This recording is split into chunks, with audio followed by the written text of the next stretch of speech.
વલસાડ જિલ્લાના કપરાડા તાલુકાના રોહિયાળ તલાટ ગામ નજીક આવેલું ઐતિહાસિક પાંડવ કુંડ આજે પણ તેના કુદરતી સૌંદર્ય અને લોક વાયકાઓ માટે જાણીતું છે। હવે સ્થાનિક ગ્રામજનોએ આ સ્થાનને જ્યારે પ્રવાસન તરીકે વિકસાવવાનું માંગ ઉઠાવી છે। પાંડવ કુંડને ધારકુંડ તરીકે પણ ઓળખે છે અને દક્ષિણ ગુજરાતના ચેરાપુંજી તરીકે ઓળખાતા કપરાડા તાલુકાથી આશરે 7 કિલોમીટર દૂર આવેલું આ સ્થળ જ્યારે महाभारत काळथी जोड़ायेली लोकवायकाओने कारणे विशेष धरावे छे, महत्व धरावे छे। वनवास दरमियान अहीं रोकाया हता पांडवो, जेना कारणे आ स्थळने पांडवकुंड नामे मळ्युं छे।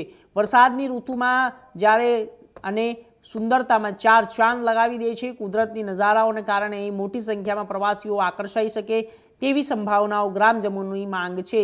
સરકાર પાંડવકુંડને પ્રવાસન ધામ તરીકે વિકસાવવા અને અહીં રસ્તા, પાર્કિંગ, સુરક્ષા, બેસવાની વ્યવસ્થા સહિતની મૂળભૂત સુવિધાઓ ઉપલબ્ધ કરાવે તેમનું માનવું છે।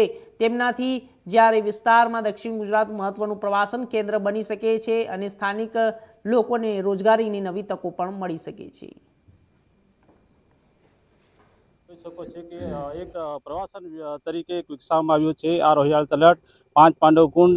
તમે જોઈ શકો છો કે અહીંયા આગળ જે કુંડ આવેલા છે, કુંડ અહીંના લોકો માને છે કે લગભગ 5 થી વધુ અહીંયા કુંડ આવેલા છે અને એક પૌરાણિક વાર્તા છે કે અહીંયા આગળ જ્યારે 5 પાંડવો વનવાસ રહ્યા હતા એ સમયે આ કુંડમાં એ લોકોએ સ્નાન કર્યું હતું અને અહીંયા આગળ હજુ પણ લોકો અનેક અહીંયા આગળ જે આ કુંડ જોવા માટે લોકો દૂર દૂરથી પ્રવાસીઓ લોકો આવતા હોય છે, પરંતુ તંત્ર દ્વારા અહીં વિકાસ તો કરવામાં આવ્યો છે પરંતુ જે પૂરતી સુવિધા અહીં કરવામાં નથી આવી। અહીં તમે જોઈ શકો છો કે જે બાકડાઓ છે એ બાકડાઓ મૂકવામાં આવ્યા છે। કેટલાક બાકડાઓ છે એ બાકડાઓ હજુ પણ તૂટેલા હાલતમાં જોવા મળે છે, જે તંત્રએ અહીં ધ્યાન આપવું જોઈએ જેથી કરીને અહીંયા જો પ્રવાસી લોકો આ વિસ્તારની અંદર આવે અને જે ચોમાસા દરમિયાન જે આ વિસ્તારની રમણીક વાતાવરણ થતું હોય છે એ રમણીક વાતાવરણને લોકો મજા માણી શકે।